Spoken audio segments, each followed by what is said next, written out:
So I'm here today for a Think Chat with Zachary Hill, our Chief Technology Officer here at ThinkStack. Hey Zach, how you doing? Hello. Hey, Tim. Good to see you, man. We're going to talk a little bit today about the cloud and specifically AWS. We are an advanced partner with AWS, and we hold a bunch of competencies with them. And we've been on this really cool growth journey with AWS. One of the things that we do at ThinkStack, and Zach has really led that work, is finding these next generation technology companies to really partner with and provide those for our clients. And so we've been on this really cool journey of innovation with AWS, and we've been on this like steady growth cycle. But I know you've seen that really spike in the last few weeks as a response to the situation that we find ourselves in. So I'd be keen to learn a little bit more about that. Like, what are some of the projects you've been working on and some of the trends that you're seeing during this situation? Yeah, it definitely has spiked. I think we saw like 12 or 13 projects in a single week spin up. All of a sudden, it was a little bit of mayhem. A lot of what we have been seeing is that remote connectivity, obviously at the forefront. Back in March, we saw a ton of remote connectivity based things where people needed better, safer, more secure access to their resources, the organization's resources. So we did a bunch of workspace POCs with our clients at that time, and that's really where you essentially connect to a virtual desktop from any device, a personal device, a phone, a library device, whatever it may be. And so we actually worked with them to spin up those environments in very short time. I think in total, each of those was something like an 8 to 12 hour project, very, very bite-sized chunk.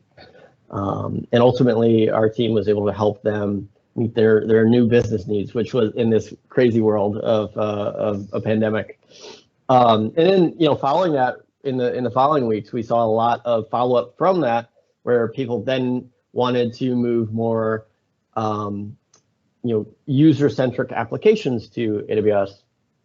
That's been another key factor, is moving either that data that users utilize a lot, moving that to the cloud, or moving that those applications, those quick bite-sized applications that users tend to use every day. And people were finding that they had bandwidth constraints at their kind of on-prem data center. When you have 100+ employees connecting remotely from home, where normally they're sitting in the confines Right. of the office, people are starting to see some bandwidth constraints. So those have been the major two things that we've been focused on, and we've seen a lot of our clients leveraging.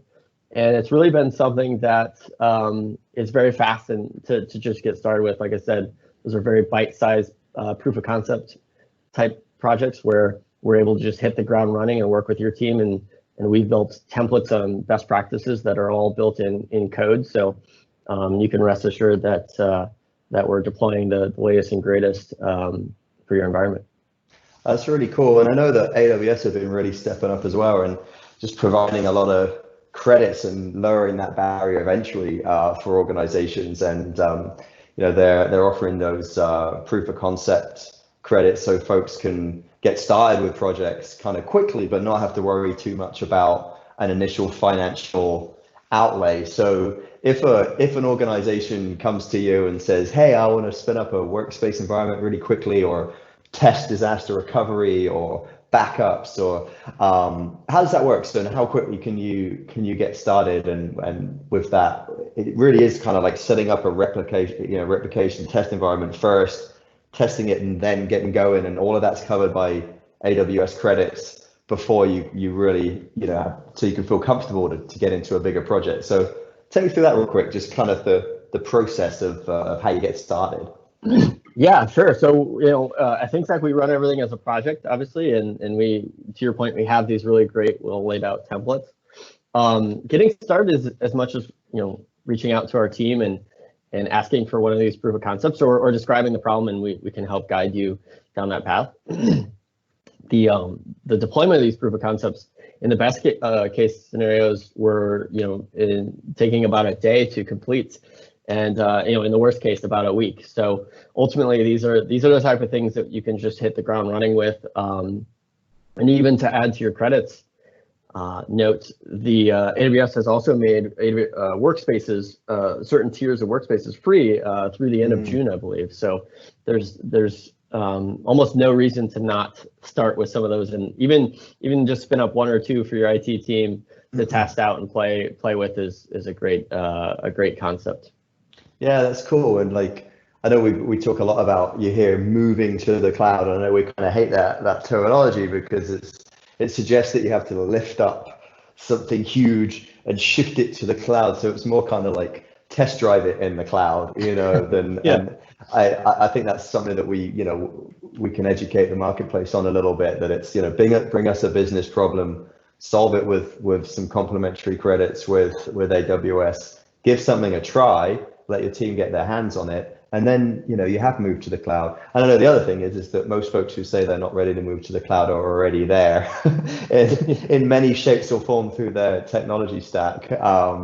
So that's cool. Well, thanks, man. I know you're busy and you've probably got a bunch to jump on today. So I'll let you get back to work. But thanks for the continued education around cloud. And just give me one reason that you're excited to continue this journey with AWS. This has been a lot of your vision here for us. So you talk a lot about data and things like that. Like, what is it that's really cool and keeps you jazzed about working with these kind of cloud providers? That's a great question. I think it's really the fact that there's seemingly no limit. Ultimately, it seems like whereas before you could see the limit, it seems as though today there is no limit other than the time that you invest into whatever it is you're working on. That's something that excites me exceptionally.